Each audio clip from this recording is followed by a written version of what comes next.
Hello, my name is Hunter Holt, and I'm here to talk to you about Vygotsky's theory and Kohlberg's theory of mental reasoning.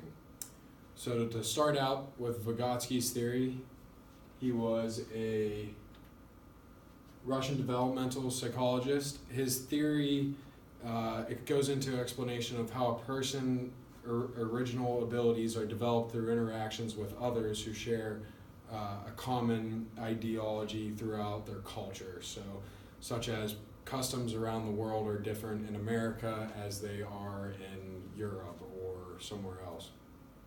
He puts a big emphasis on the cultural effects shape us more than teachings, and how that we learn more by seeing rather than we learn by hearing in traditional classroom settings sometimes. He also points out social factors that change as we develop. So as you develop through your years, your moral reasonings change as you go from teenager to early adulthood to later stages of adulthood.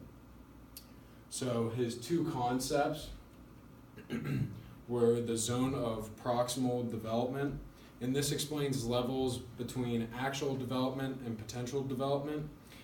And this kind of goes into correlation with mental illnesses and how they explain that the brain has only developed to a certain age and the actual physicality of a person is at a much higher age, or vice versa.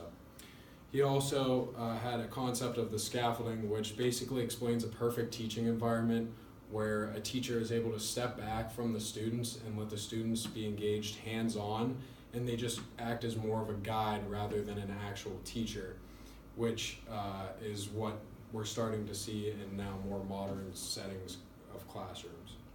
So as we move on to Kohlberg's theory, he was a psychologist that then built upon this. He describes three different levels. The first level is the pre-conventional morality, which goes into reasonings of avoiding punishment for one's own self-interest. So you're basically looking out for yourself, and it's a very low maturity level. As you go on to the second level of conventional morality, it explains reasonings based on laws and rules. So as your civilization has been developing, your government implements laws, rules, and stuff that everybody has to follow in order for everything to work out properly. And then level 3, the last level, is moral reasonings based on self-chosen universal ethical principles. So this kind of is a later stage of mental development and moral reasoning, as in the fact of as you mature, you gain a lot more wisdom, and also goes into explaining how they avoid self-punishment for violating their morals.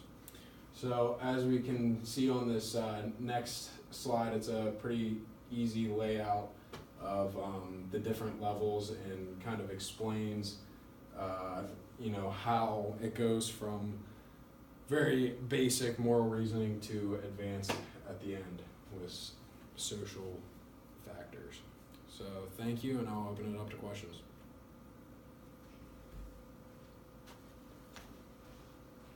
It's at 3:35.